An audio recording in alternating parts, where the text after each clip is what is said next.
Bonsoir à tous, regardez d'ici, la vue est absolument magnifique. Nous sommes sur les hauteurs de Huy, on découvre la ville, en bas la Meuse et nous sommes au Clos Bois-Marie. On va parler de vin ce soir, ce raisin, Monsieur Legault, c'est le vôtre. Vous êtes un des premiers à avoir replanté des vignes en Belgique, c'était en 1963. Qu'avez-vous planté?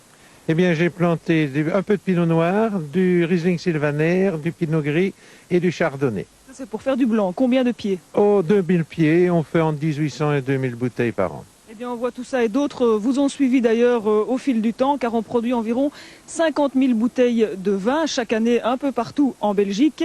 Pas évident, cela dit, cependant, de trouver ce vin. Robert de Longueuil et Frédéric de Borsu ont tenté le coup.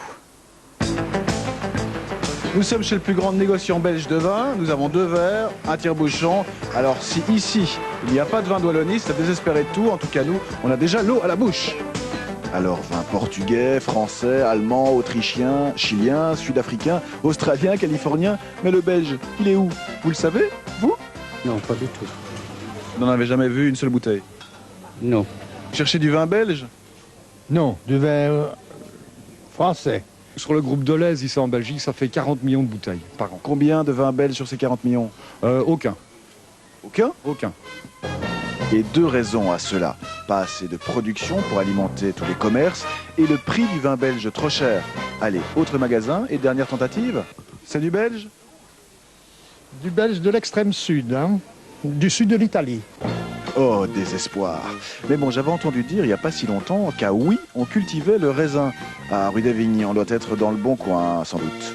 Alors cette fois-ci, l'odeur de la vigne est toute proche, le raisin n'est pas loin. Nous dominons la ville de Huy et Monsieur Mouton, vous êtes notre sauveur. On a enfin trouvé du vin belge, vous en vendez? Oui, j'en vends depuis maintenant 5-6 ans. Alors, il est bon? Ah, il est excellent. Alors, démonstration. Sans commentaire, autant aller demander aux gens en ville ce que eux en pensent. On y va. Sans dire qu'il s'agit d'un vin belge, bien sûr. Non, elle est bon. À votre avis, origine? Un vin de Moselle. Français. Il est fruité. Qui a du nez aussi. Résultat des courses, c'est un vin de Huy. Ça, c'est vraiment surpris. Il est très très bon, mais il faudrait qu'on le trouve dans le commerce alors, parce qu'apparemment il n'est pas connu. Mais maintenant, il est connu.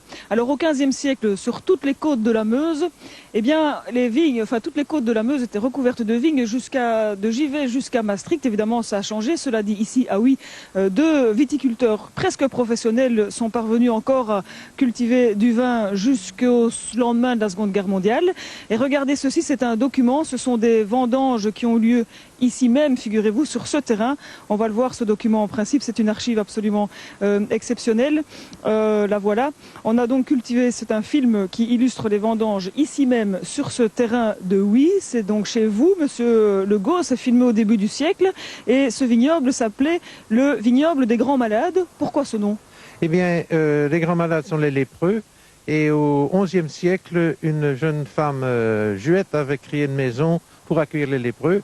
Mais quand elle est morte, il n'y avait plus de revenus. Et alors le prince évêque qui possédait toute la ville a consacré 9 hectares de la meilleure côte ici au profit de la maison des Grands Malades. D'où le nom de ce vignoble et de ce vin. Alors ici, à Huy, c'est étonnant, il y a même une société royale viticole qui existe depuis fort longtemps, qui regroupe 40 vignerons. C'est beaucoup, c'est étonnant. Pourquoi tout cet engouement? Eh bien, c'est une société qui a 152 ans et qui regroupe également des horticulteurs, mais surtout des vignerons dans le temps, et maintenant 40 qui ont envie de refaire de la vigne et d'avoir leur vin. Et alors, à quoi sert cette société au fond? Oh, elle sert surtout maintenant de guidance, parce que les personnes qui commencent à cultiver la vigne, eh bien, on les aide beaucoup et ils sont à peu près certains d'un bon résultat.